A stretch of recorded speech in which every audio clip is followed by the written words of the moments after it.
Hidden rooms are a boon for scary stories. The idea that anywhere in any given building there could be some secret passage leading to the most horrific rooms imaginable is something that will set anyone's imagination ablaze. Throughout history, many people have built these clandestine spaces in order to hide horrible secrets, many of which have become famous stories themselves. Torture chambers, prison cells for children deemed socially unacceptable, nooks and crannies filled with incriminating evidence, cursed objects, and more. And everyone has dreamed of pulling a book from a bookshelf or twisting a candle from its stick and hearing a mechanical thunk followed by the revelation of a new area.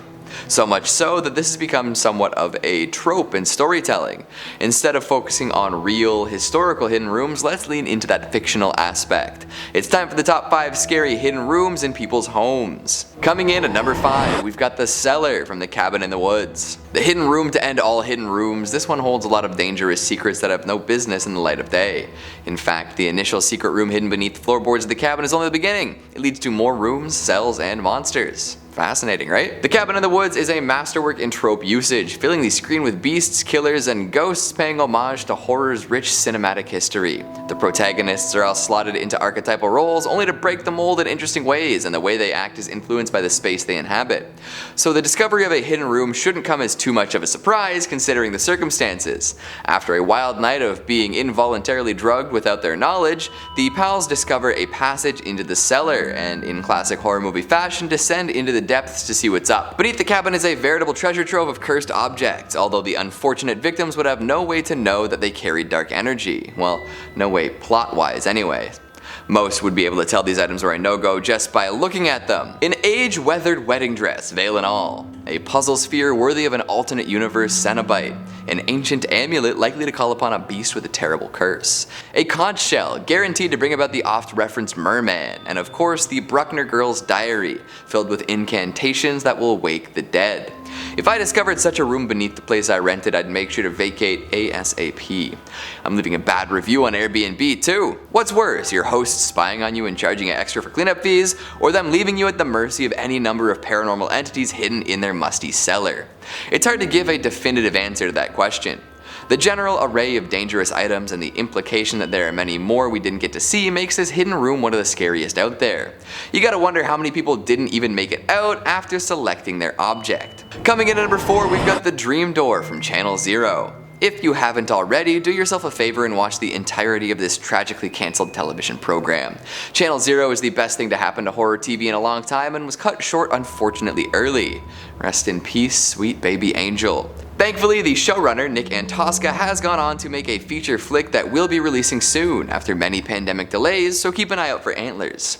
Getting back to the matter at hand though, let's talk about the Dream Door. Sounds pleasant enough, conjuring images of floating and sleeping. However, the Dream Door unleashes a force into the world that nobody should ever have to deal with. Every season of Channel Zero is based upon a creepypasta story, whether it's the first season's Candle Cove or the use of the No End House in season 2. This means that the Dream Door is also based upon an online tale. Titled I Found a Hidden Door in My Cellar and I Think I've Made a Big Mistake, it chronicles the discovery of a hidden door behind some old wallpaper in someone's cellar. Curiosity, as always, kills the cat, and the man decides to pop the door open, revealing a long staircase down below the house that doesn't make any architectural sense. There's also a man, dapper, in a black suit and brimmed hat, waiting down there, facing another door. He moves unnaturally, as if he's learning to walk in real time, and then he runs full speed backwards towards the poor man investigating his cellar. Freaked out, he slams the door and alerts the authorities. The dark-suited man was never seen again, but there was another room to explore, one plastered with ancient blood and indecipherable symbols. A classic creepypasta.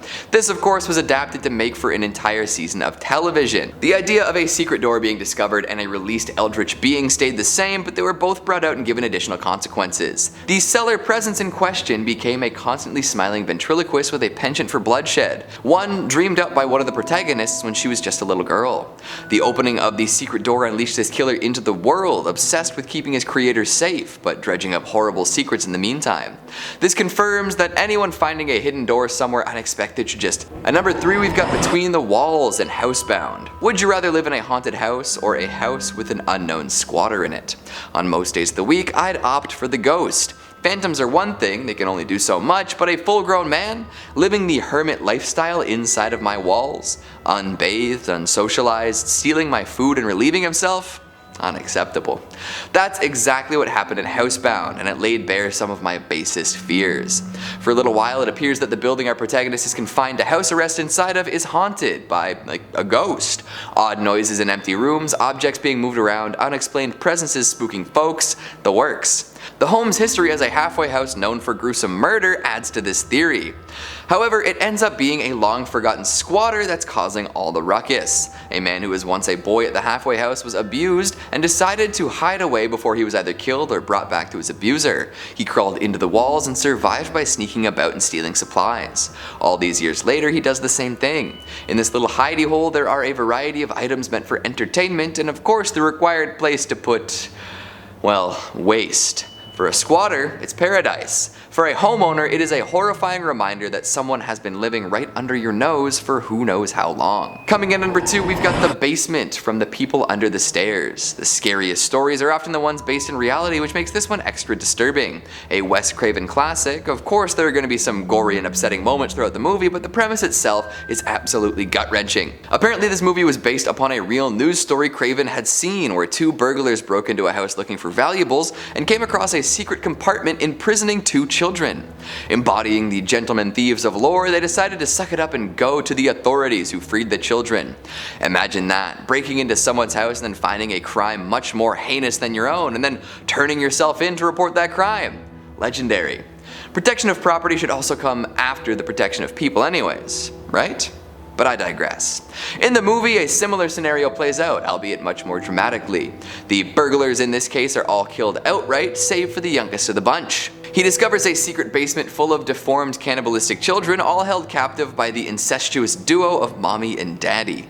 Yikes. That is a sight and smell that no sane person would come away from unchanged. And finally at number 1, we've got The Basement Passage from Martyrs.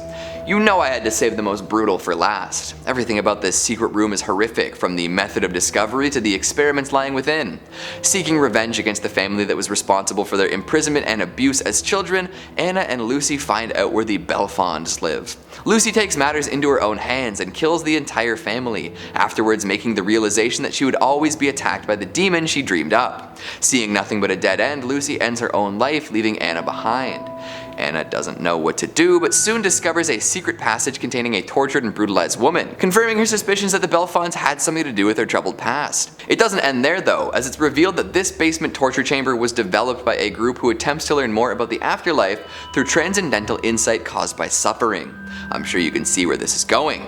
This hidden room below a seemingly average family's home is a place where women are tortured within inches of their life to see if anything can be discovered about the unknowables in the universe. Brutal indeed. Double check those blueprints, folks. Who knows what kind of unconscionable secrets could be hidden below your baseboards? So what did you think of the list? Do you agree with my picks? What are some of the scariest secret rooms you've ever heard of? Make sure you let me know down in the comments. Speaking of comments, let's take a look at some of your more depraved ones from the top 5 newest Trevor Henderson Creatures 2021 Part 5. Jonathan King says he's getting together quite the portfolio. What an incredible mind. I'm sure we'll see plenty more of his work in different media over the next little while. M. Cron says, Roving Moon gives me some Moon Presence vibes. I wonder if Trevor plays Bloodborne. On that note, how about top 5 freakiest From Software creatures? Oh, I'd be so down for that list. Fingers crossed. Mr. Coffee says, Road to 1 mil, let's go. Oh, we are so close. 10K. Tell your friends, tell your family, tell your dog. Master of Souls 104 says, who here is excited for the annual revelry that is the spooky month? I'm already planning for my movie marathon, complete with watch parties and special events. And Victoria Williams says, Keegan, if you cut your hair, may we see your due. Here it is. And that's the time we have for today. I'm going to challenge an otaku assassin with a beam sword to a fight. Thanks for watching, and I'll see you next time.